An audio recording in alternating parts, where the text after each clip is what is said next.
भारत में दो शेयर बाजार चलते हैं। एक जो आपको टीवी पर दिखता है, जहां एनएसई और बीएसई है, जहां सीबी की निगरानी है और जहां सब कुछ सफेद वाइट है। लेकिन एक दूसरा बाजार भी है जो अदृश्य है। यहां न कोई एक्सचेंज है, न कोई डीमैट अकाउंट और न ही कोई टैक्स। यहां रोज करोड़ों का सट्टा लगता है और जब पैसा डूबता है तो आप पुलिस के पास भी नहीं जा सकते। दोस्तों, इसे कहते हैं दाबा ट्रेडिंग, डब्बा ट्रेडिंग। शेयर बाजार की वो काली दुनिया जहां गुजरात और महाराष्ट्र के छोटे शहरों से लेकर मुंबई की हाई प्रोफाइल पार्टियों तक हजारों करोड़ों का कैश इधर से उधर होता है। आज के वीडियो में हम इसी डब्बे को खोलेंगे। ये कैसे काम करता है, सरकार को इससे हजारों करोड़ डीएच का नुकसान कैसे हो रहा है और क्यों एक आम आदमी लालच में आकर अपनी जिंदगी भर की कमाई इस डब्बे में डाल देता है। नमस्कार, मैं हूं गणेश और आज हम डिकोड करेंगे शेयर मार्केट के अंडरवर्ल्ड को। सबसे पहले समझते हैं कि इसे डब्बा क्यों कहते हैं। पुराने जमाने में जब कंप्यूटर नहीं थे तब ऑपरेटर फोन पर सौदे लेता था और एक फिजिकल बॉक्स या डब्बे में पर्चियां डालता था। आज कंप्यूटर आ गए हैं लेकिन सिस्टम वही है। मान लीजिए आपको रिलायंस का शेयर खरीदना है।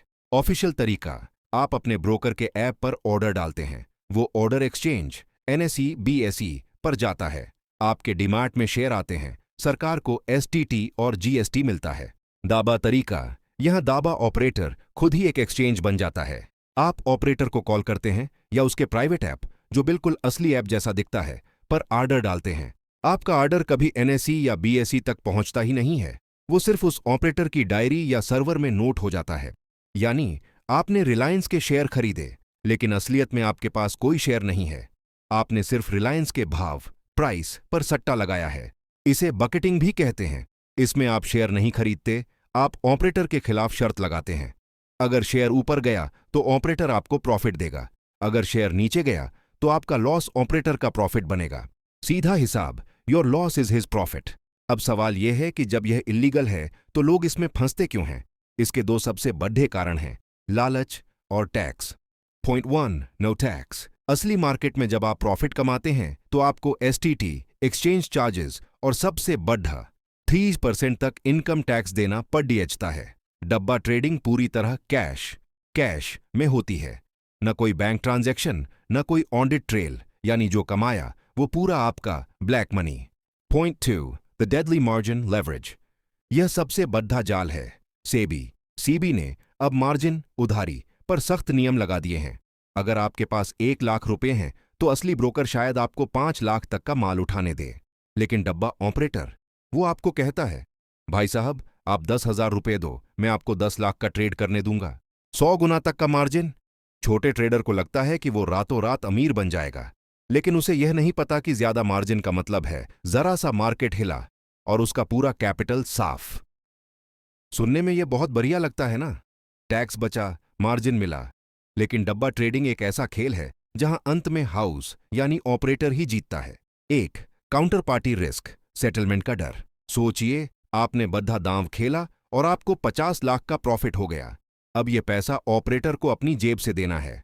अगर ऑपरेटर के पास पैसा नहीं है या उसकी नीयत बदल गई तो वो अपना फोन बंद करेगा, ऑफिस पर ताला लगाएगा और गायब। आप क्या करेंगे? आप पुलिस के पास नहीं जा सकते। क्यों? क्योंकि आप भी एक इल्लीगल काम कर रहे थे। चोर के घर चोरी की रिपोर्ट नहीं लिखवाई जाती। 2, द ब्लैक मनी लूप। यह पैसा टेरर फंडिंग, हवाला और क्राइम में इस्तेमाल होता है। इसीलिए सरकार इसे रोकने के लिए इतनी सख्त है। एक रिपोर्ट के मुताबिक भारत सरकार को डब्बा ट्रेडिंग की वजह से हर साल हजारों करोड़ डीएच रुपए के टैक्स का नुकसान होता है। यह पैसा देश के विकास में लग सकता था, लेकिन यह काले बाजार में घूम रहा है। और याद रखिए, डब्बा ट्रेडिंग करना भी एक अपराध है। सिक्योरिटीज कॉन्ट्रैक्ट्स रेगुलेशन एक्ट के तहत आपको 10 साल तक की जेल हो सकती है। दोस्तों, हर्षद मेहता के समय से लेकर आज तक तरीका बदला है, लेकिन नीयत वही है, शॉर्टकट से पैसा कमाना। डब्बा ट्रेडिंग आपको एक दिन में राजा बना सकती है, लेकिन एक झटके में रोड पर भी ला सकती है। शेयर बाजार वेल्थ क्रिएशन के लिए है, जुए के लिए नहीं। अगर आप ट्रेडिंग करना चाहते हैं तो सीबी रजिस्टर्ड ब्रोकर्स के साथ ही करें। टैक्स भरें, सुरक्षित रहें और देश की इकोनॉमी में योगदान दें। क्या आपने कभी अपने शहर में डब्बा ट्रेडिंग की बातें सुनी हैं या किसी को इसमें बर्बाद होते देखा है? कमेंट में अपना अनुभव जरूर शेयर करें, बिना नाम लिए। अगर यह केस स्टडी आपको पसंद आई तो वीडियो को लाइक करें और चैनल को सब्सक्राइब करें ताकि हम ऐसे ही फाइनेंशियल स्कैम्स का पर्दाफाश करते रहें। जय हिंद।